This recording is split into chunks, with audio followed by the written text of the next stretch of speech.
Symphonie Fantastique, Fifth Movement by Hector Berlioz.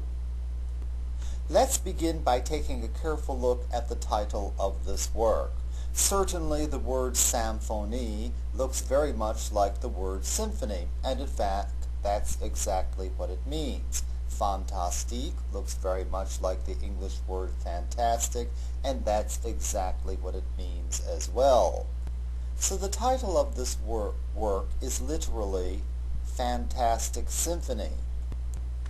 We use the word fantastic colloquially to describe something as being extremely good. But if you take a look at the word fantastic itself, you see the word fantasy in it. And in fact, that's exactly what Berlioz wanted to convey here, that this was a programmed symphony that had a story that had an element of fantasy to it. Although the title of the work, Symphonie Fantastique or Fantastic Symphony, does not give us any specific details about the story of this work, the subtitle certainly focuses it somewhat. The subtitle of this work is Episodes in the Life of an Artist. In terms of genre, Symphonie Fantastique is an example of program music. It is what is often called a programmed symphony, a symphony that purports to tell a story. We already know that music in and of itself, with notes alone, cannot tell us anything. And in this work, it's quite clear that the composer knew this as well. Indeed, he gives us every possible assistance so that we can know and understand the story of this work. He provides us with an evocative title, an explanatory subtitle. He even gives us titles for each of the movements, and furthermore, he furnishes us with a complete program for the symphony. Basically, nothing is left to the imagination in this work. The story of this work focuses on an artist who no longer wants to live. He no longer wants to live because the woman he loves does not love him in return, and so he resolves to commit suicide. He attempts to do so by taking an overdose of an opium-based sleeping drug, but instead of killing him, the drug induces a series of fantastic visions. And each of these visions is encapsulated in one of the movements of this work. The first movement is called Reveries and Passions. The second movement is called a ball, a masked ball that is. Third movement is called A Scene in the Country. In each of these movements, the artist is given to reminiscences of how he felt about his beloved and various occasions on which he saw her. The symphony takes a dark turn in the fourth movement, which is entitled March to the Scaffold.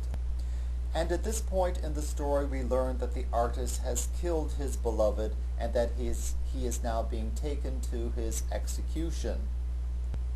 We are going to take a detailed look at the fifth movement of this work, one that has the title Dream of a Witch's Sabbath.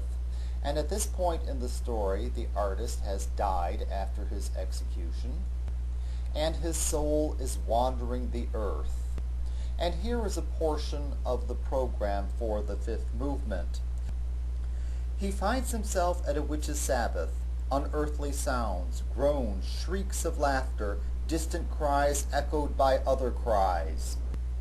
The beloved's melody is heard, but it has lost its character of nobility and timidity. It is she who comes to the Sabbath. At her arrival, a roar of joy. She joins in the devilish orgies, a funeral knell, a burlesque of the dies irae. Now obviously I have a great deal of explaining to do here, so let's get started with it. The program makes reference to the beloved's melody. And in fact, this entire five-movement composition is unified by an idée fixe. just turn the two words around in that phrase and you can see that the French phrase idée fixe means fixed idea. And idée fixe is a musical idea associated with a person, place, or thing. And here it is a melody that is associated with the artist beloved. Its character and its content change somewhat from one movement to another of the symphony, depending on what is happening in that movement and depending on how the artist perceives his beloved at that point. Now the artist beloved turns out to be none other than Harriet Smithson, the Irish actress that Berlioz married after having pursued her for many years unsuccessfully. And this connection is revealed to us in the last movement of this symphony, where the melody is changed in such a way that we can associate it with no one other than Harriet Smithson. In the fifth movement, the idée fixe, the melody associated with the artist beloved, is transformed into a jig. A jig is an Irish dance. Harriet Smithson is an Irish actress, and this is a very clear reference to Harriet Smithson. Now the idée fixe is not the only melody that is transformed thus in this movement. The very same thing happens to a well-known, in fact famous, medieval sequence, the Dies Irae. Dies Irae means Day of Wrath. Dies Irae is the sequence from the Requiem Mass, the Mass for the dead.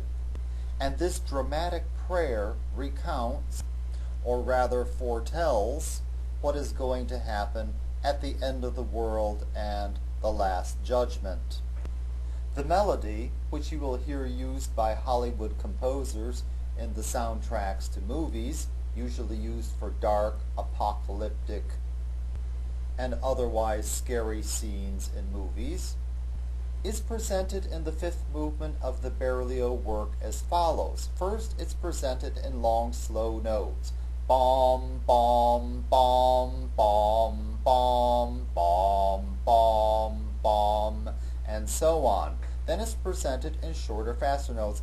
Bom, bom, bom, bom, bom, bom, bom, bom, bom, bom, bom, bom, and so on. And finally, it's transformed into a jig.